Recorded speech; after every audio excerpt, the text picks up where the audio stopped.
Hi, everyone. Welcome to Lecture 9. Today's an especially exciting day for me because we're going to be talking about one of my own main areas of research, which is Plato's views on psychology and physiology. Plato was a philosopher, and he was famously the student of Socrates and the teacher of Aristotle. He lived during the classical period, so he was contemporaneous with the Hippocratics, as well as with the rise in popularity of the cult of Asclepius. Let's start with his theory of psychology. Plato introduces what's known as his tripartite theory of psychology in the Republic. It's called tripartite because it involves the claim that the human soul is divided into three main parts, which Plato calls reason, spirit, and appetite. And the idea is that each of these parts is uniquely responsible for certain kinds of desires that we have and for certain aspects of our personalities, our behavioral dispositions, and our psychology. The first part of the soul is reason. Reason is the part of us that desires wisdom, truth, learning, and knowledge. It's the part of us also that cares about what's best for us or what's beneficial. So it's the part of us that is responsible for reasoning and deliberation about how we should act and how we should live our lives. So it's also the part of us that engages in long-term planning about what kinds of goals we should set for ourselves and how to achieve them. It's also the part that makes us capable of engaging in language. The word for language or speech in Greek is logos, and that's also the same word that's used to mean reason. So logos is both reason and the capacity for speech. So reason is what makes human beings capable of learning language, and it's also the part of us that makes us capable of doing things like mathematics.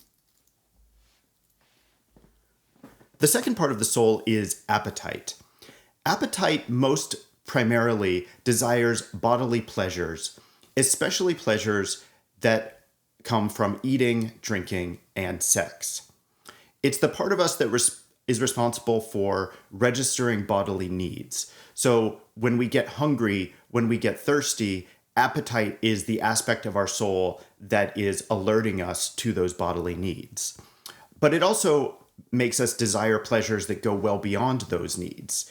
It makes us desire various kinds of comforts and luxuries and any kind of pleasurable experience.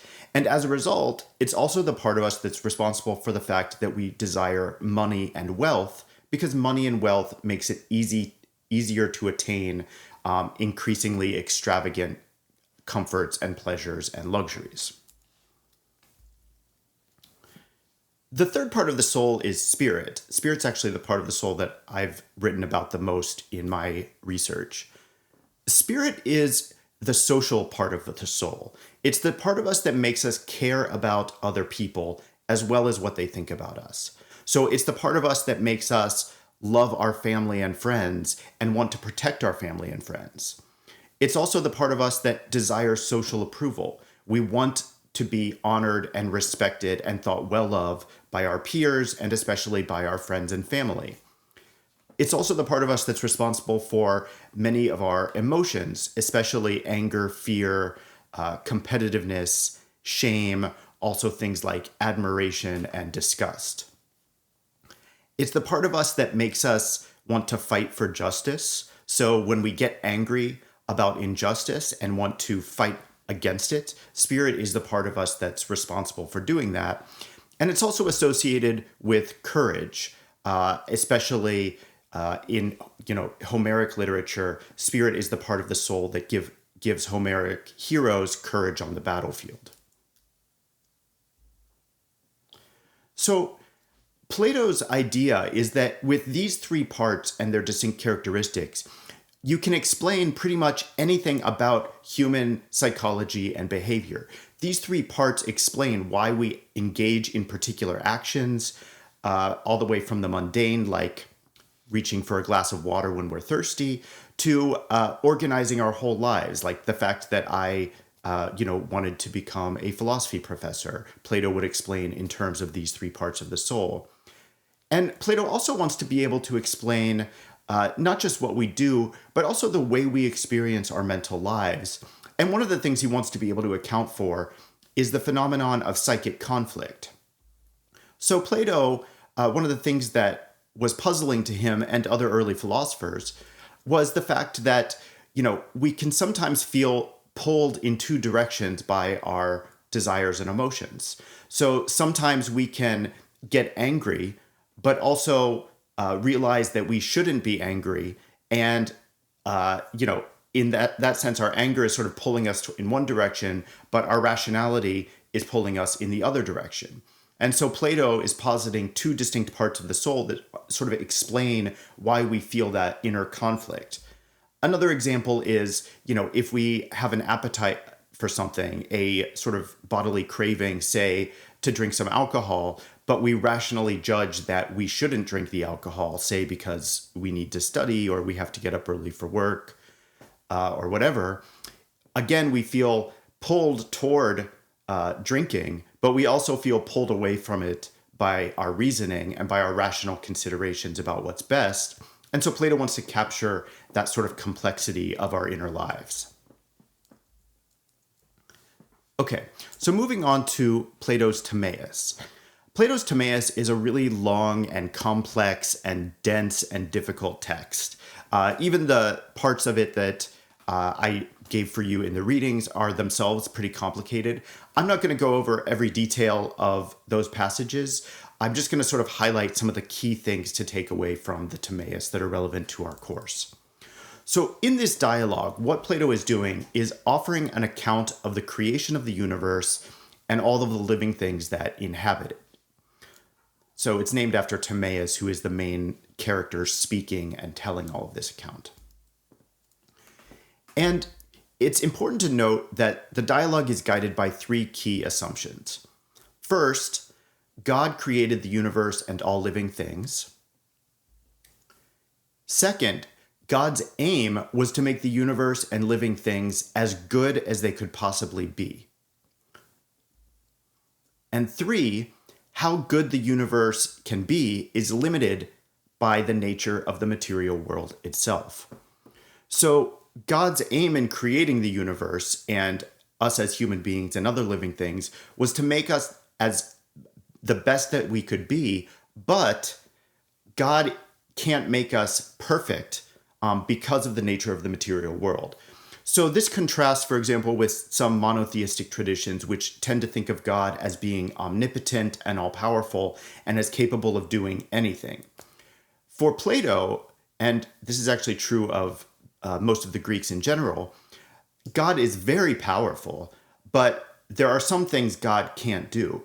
And because God is working with the imperfection of the material world, he can only make the material world and the things in it so good.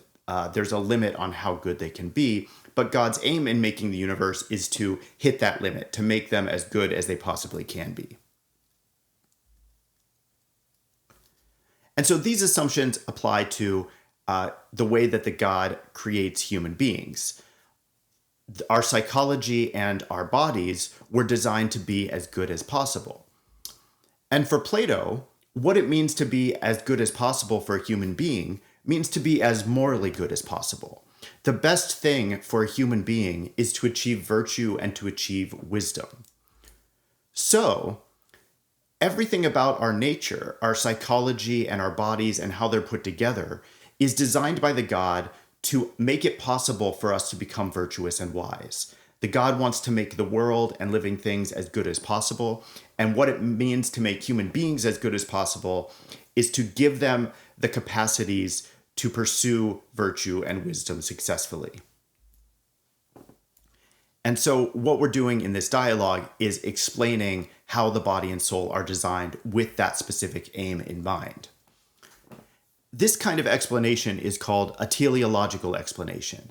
It's an explanation of how something serves a given aim or purpose. It's from the Greek word telos, which means aim or end or goal. And in wanting to explain the universe this way, Plato is making a break from some of the earlier natural philosophers that we saw at the beginning of the semester. Plato thought that earlier natural philosophers tended to focus too much on the material nature of things, on what things are made of. So recall that they were often explaining the universe in terms of, the fact that it's made out of air, say, or out of fire. And Plato says, look, yes, it's important to pay attention to the material constitution of the universe, but it's also important to pay attention not just to what things are made of, but why they're made the way they are. And Plato thinks that there is a why because there is a creator God that had this purpose in mind, namely the purpose of making the universe as good as possible.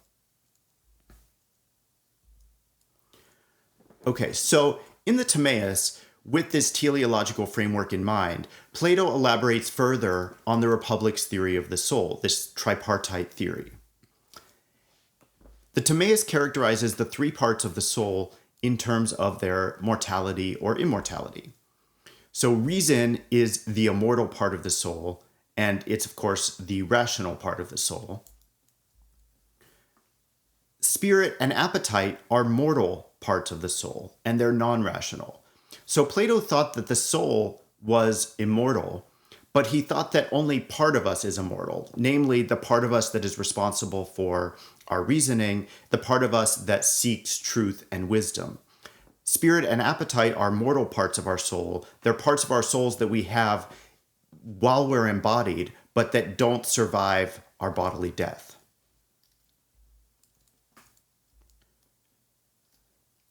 Two key background ideas to take into account in what follows are these. Plato defines the soul, or thinks of the soul, as something that by nature moves.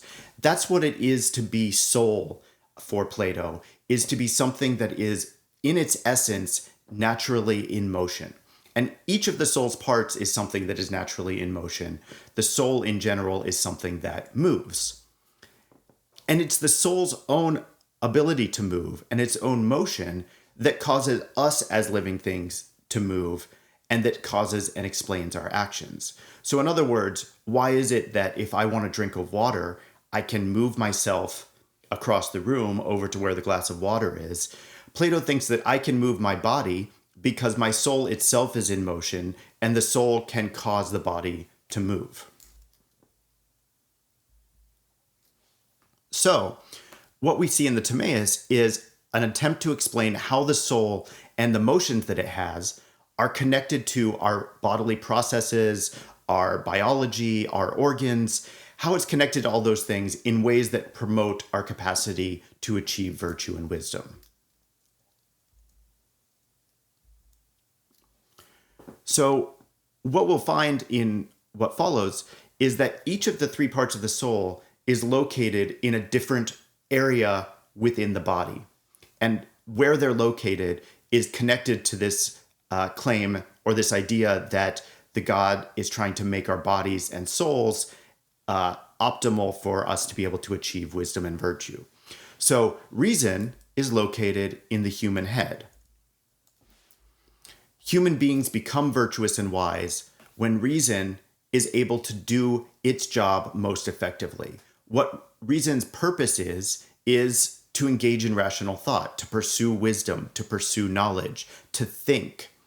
And human beings become virtuous and wise when reason is the most effective at that job that is its essential job. The head is separated from the rest of the body, which means that reason can think, engage in what it's supposed to do with minimal interruption from the rest of the body. So Plato describes the head as being sort of separated off from everything else in the body and from the rest of the body and soul by the neck.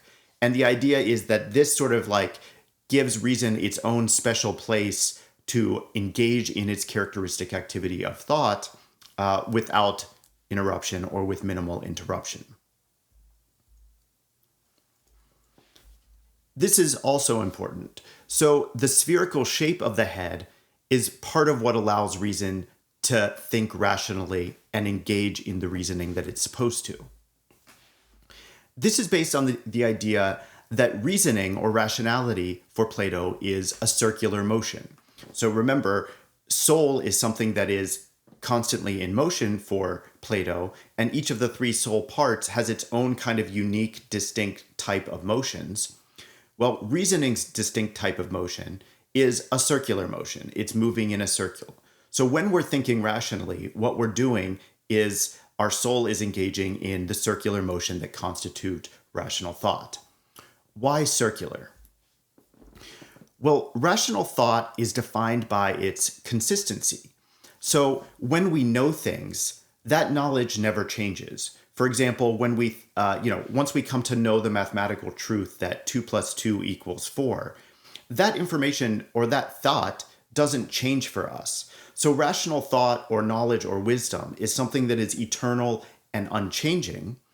And Plato thinks of circular motion as being the most consistent, constant, continuous kind of motion that there is. So the idea is that circles can just move in exactly the same way forever and ever. And so it's the consistency associated with circular motion and the consistency that is associated with truth itself that makes circularity the motion that is conducive to rational thinking. And another piece of evidence of this for Plato is that circularity is the most godlike or divine motion. And he gets that idea from observing the astronomical bodies. So, the sun and the moon are constantly, and, the planets are constantly moving in circles.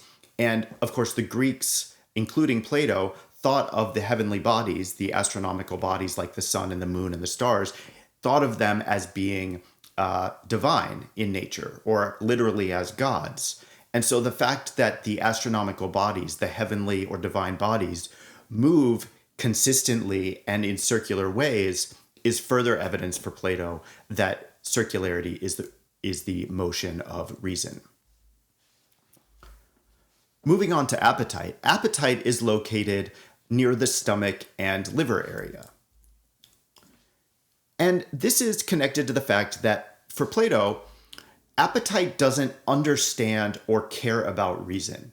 And what he means by that is that when appetite motivates us, or when we have appetitive urges, they arise regardless of whether we judge an action to be good or bad.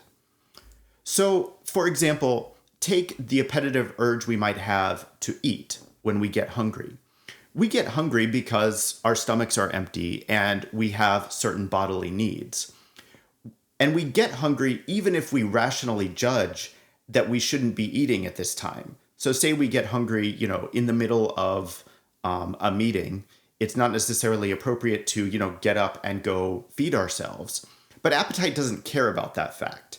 We get hungry, the rumbling in our stomachs happen, regardless of whether it's an appropriate time or the best time or the right time to eat. Another example is sleep. So, our desire to rest or to sleep is based in appetitive bodily need. And we get sleepy regardless of whether it's the right time to sleep. Think about like getting tired, again, during a meeting or during a lecture. You might rationally think it's good for me to stay awake right now. I should stay awake. But that doesn't affect our body's sort of feeling tired, and it's appetite that's feeling tired. So in other words, our appetitive desires arise just completely independently of whether we rationally judge that it's good or bad to pursue that appetite. So that means that for Plato, appetite ends up being the greatest obstacle to virtue and wisdom in the soul, because reason is what is always sort of drawing us toward what's virtuous and best and good for us and toward the pursuit of knowledge.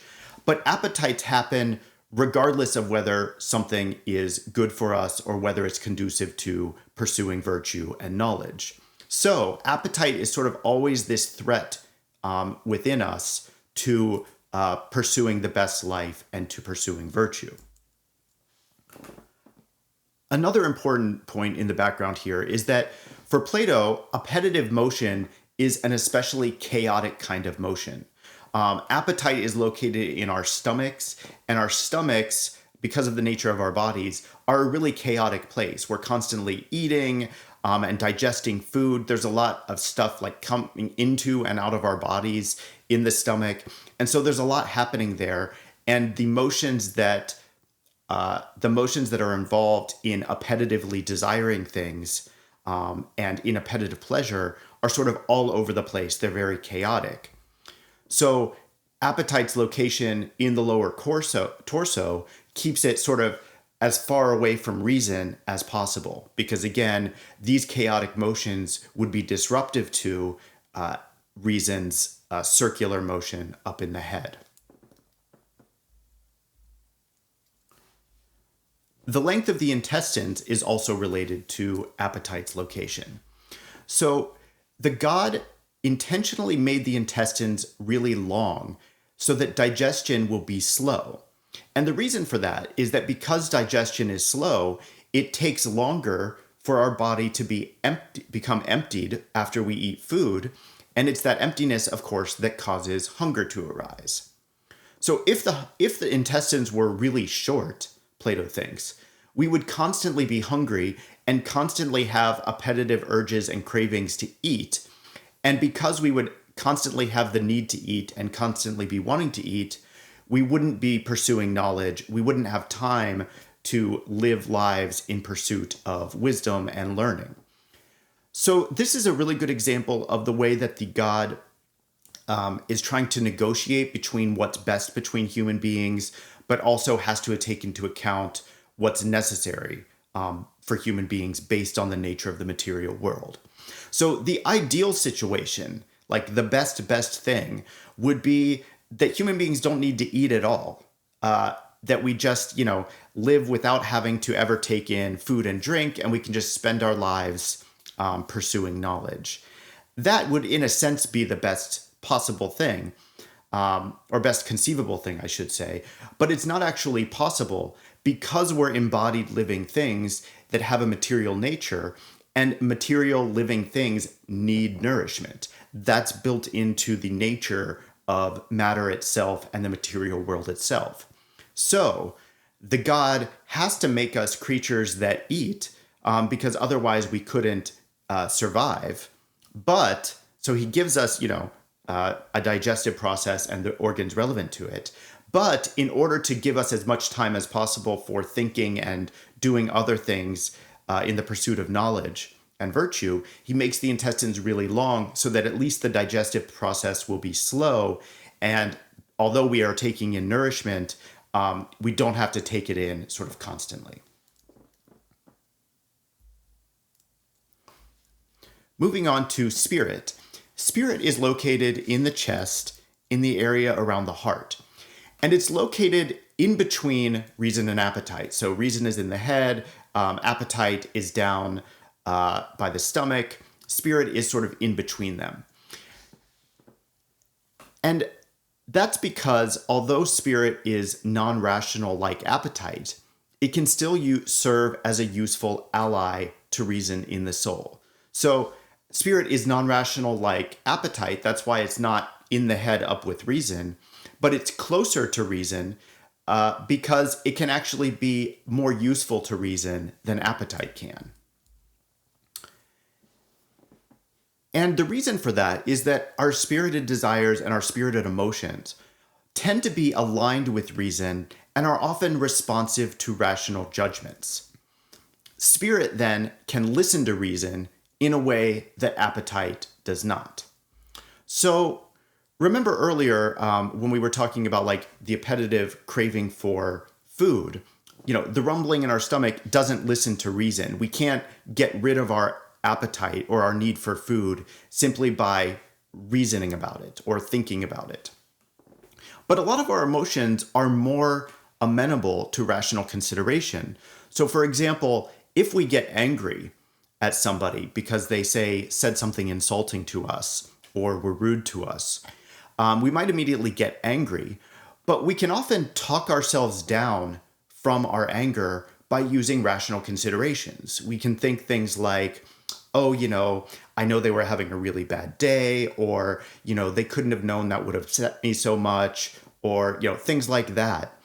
And based on that reasoning, it's not just that we can keep ourselves from acting angrily, we can often get rid of the anger itself. We can make anger go away based on our reasoning sometimes, in a way that we can't make hunger go away based on our reasoning.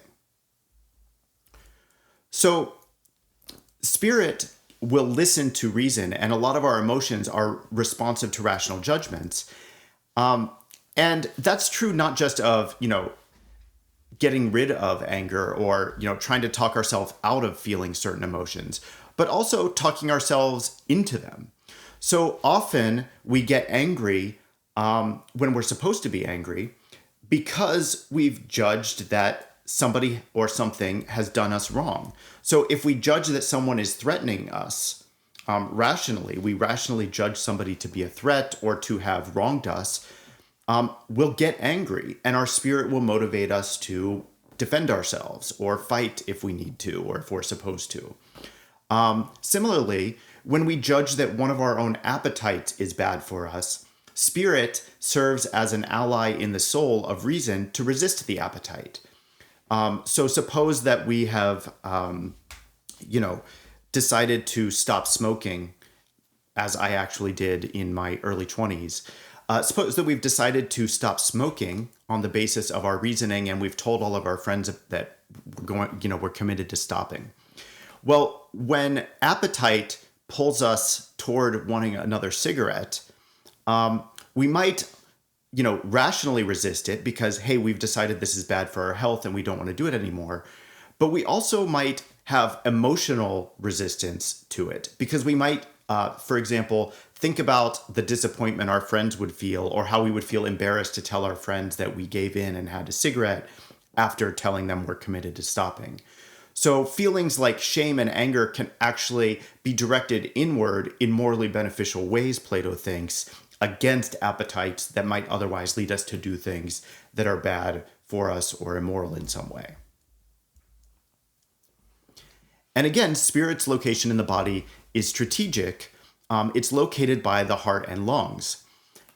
As we've talked about at a couple points throughout this semester, the Greeks were aware that, when we experience certain kinds of emotion, the heart beats faster. So feelings like fear, anger, and when we are in danger or we need to fight, it helps to be quick and alert. So what's happening is when spirit gets excited, the heart beats faster, and that gives us energy and alertness. It gives us that what we might now call adrenaline that can be really useful in dangerous situations. So spirit is located near the heart because it interacts with the heart to increase blood flow and make us really sort of like alert and ready for whatever danger we need to face. And it's by the lungs because it's also important that spirit doesn't become overheated. It's important for us to keep our cool in times of danger. And the lungs and sort of the coolness of breath that's coming in and out of the lungs helps make sure that spirit doesn't become so hot that we lose our cool and aren't thinking rationally anymore in those dangerous situations. Okay. Plato also presents a theory of bodily disease in the Timaeus, which I'm not going to really talk about much now, except to note that he identifies it as having three main causes, which I've provided here for you to look at on your own. I will talk a little bit about psychological disease, however. So Plato identifies psychological disease with what he calls mindlessness or foolishness, and he also identifies that with madness or ignorance. So notice that he's talking about something different from what we would talk about when we talk about psychological illness. He's talking about psychological illness as ignorance itself. And Plato thinks that psychological disease or ignorance has two main causes. The first is corrupt social influences. So when we live in a corrupt society, which for Plato is basically all societies, when we live in a corrupt society, we have an improper upbringing, an improper education. We're not raised the right ways with the right cultural influences, and that causes us to be ignorant about important things. Plato doesn't focus on this in the Timaeus, but he does focus on it in works like the Republic and in his work, The Laws, which we'll talk about next week. And the second cause of ignorance is a corrupt bodily condition. So unhealthy bodily states and processes. And this is what, given the focus of the Timaeus, Plato focuses on in our reading for today. So the greatest sources from the body of psychological disease are pleasures and pains. Because pleasures and pains impair the way we perceive the world and make us irrational. So pleasures and pains cause us to think that physical gratification and material wealth, which facilitates the achievement of physical gratification, are goods, are not just goods, but like the ultimate goods, the best things there are, which leads us to make foolish decisions and lead immoral lives. So again, think about the case of craving a cigarette. Plato's point here is that the problem with appetite is not just that it draws us toward actions that we reason are bad for us. So we know it's bad for us, and it's pulling us against our better judgment. The even bigger problem with pleasure and appetite, Plato thinks, is that they can corrupt our judgment and undermine our judgment. So when I was quitting smoking, and I would, and I quit unsuccessfully a few times before I finally quit successfully. But when I was in those moments of wanting a cigarette, wanting to break and have a cigarette, it wasn't, the way that desire would work is that it would sort of get inside my head. I would start rationalizing smoking a cigarette. I would say, oh, I can just have one. I've been good for a month. One won't kill me. This will be the only one I have, and then I'll go back to quitting. And so I'm kind of like talking myself into giving myself the justification for having the cigarette. And Plato thinks it's appetite that's doing that. It's that appetitive desire that is exerting psychological pressure on me and actually corrupting my rational judgment about what's good. So that's on that's a kind of one-off case of a particular action. But Plato also thinks that in general, the way that pleasures make us feel can affect the whole way we live our lives. Plato thinks that most people live lives as if physical gratification is the best thing, and that's evident in the emphasis that we place on material goods and material wealth and the pursuit of them. So, we're all familiar with the expression that like money is the root of all evil. Plato thinks that's true too in a lot of ways, and he thinks that appetite and its connection to pleasure is psychologically what is at the heart of all greed and desire for wealth.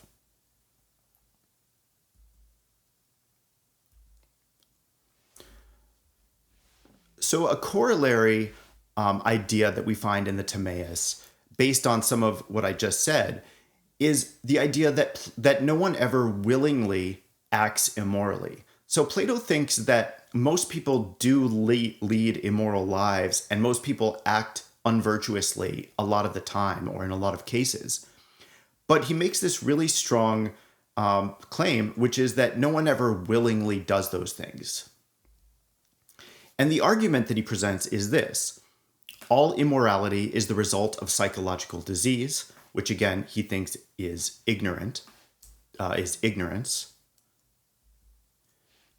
Second, all ignorance is due either to a corrupt society or a corrupt bodily condition. We just went through those points. Third, no one willingly chooses to be raised in a corrupt society or to have a corrupt body. So we don't choose when we're born whether we're born in a good or bad place, and we don't choose to have a bad bodily condition. So, because all immorality is the result of ignorance, which is the result of something that's not up to us, that's not our choice, Plato thinks that no one ever willingly chooses to become ignorant and thus to act immorally. Another way of sort of phrasing this basic idea is that Plato thinks that if people really knew what was good for them, if they actually had wisdom and knowledge, and wisdom and knowledge of moral matters, if people actually understood the nature of justice, if people actually understood what's truly valuable in life, then they wouldn't make immoral decisions. They would always act correctly. So the fact that we don't act correctly and that we act unvirtuously, Plato thinks, is the result of the fact that we don't really truly know what's best for us, or what's good. If we did, we would do the right thing. So the fact that we don't do the right thing shows that we're acting in some deep way in ignorance. And since we don't choose to become ignorant, it's the result of these factors that are out of our control. There's this important sense in which no one is ever willingly immoral. Okay. And finally, Plato recommends three main ways of promoting bodily and psychological health. So the first is to maintain balance between the body and the soul. So Plato thinks that, we shouldn't just engage in sort of study and learning. We should do a lot of that, but we shouldn't do that at the exclusion of physical activity and exercise, because Plato thinks it's important to strengthen both the body and the mind. He thinks that the mind is ultimately much more important than the body, so we should spend a lot more time on that. But he does think that it's important to engage in physical training, to make sure our bodies stay fit, to exercise. He thinks that's really important too.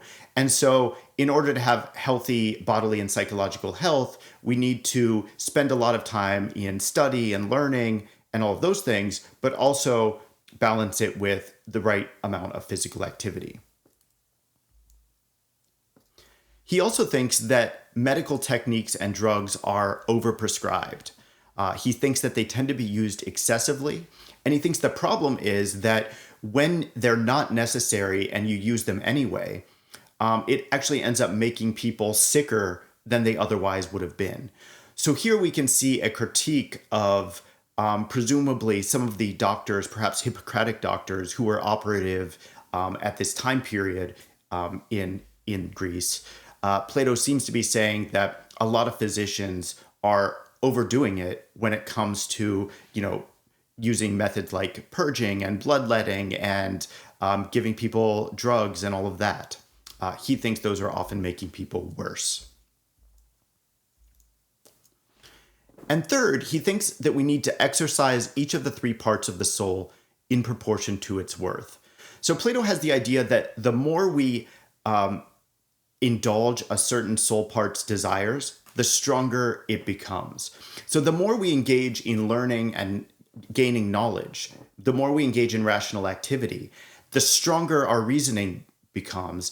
And when it's stronger, it will tend to guide our lives more and determine how we behave and live our lives. So that's what we should engage in the most. We should engage in emotional or spirited activity less than that, and only when it supports reason. So we should allow ourselves to be angry, for example, only if we've rationally judged that it's an appropriate time to be angry. And we should engage in appetitive activity, by which Plato means like indulging in bodily pleasures, the least, because if we don't engage in much appetitive activity, our appetites will be weak and they'll be relatively incapable of influencing our decisions in major ways. So he, of course, thinks that it's going to be necessary for us to have hunger and thirst and the basic appetites that we need to maintain our body's health. But he thinks that we shouldn't be indulging in a lot of like luxurious foods and constantly eating or constantly drinking wine or constantly engaging in bodily pleasures and pursuing them, because he thinks that'll make our appetites really strong. Okay, so that's all for today. Next week, we'll build a little bit more on some of these ideas in Plato, and we'll also look at some of Aristotle's ideas. I'll see you next time.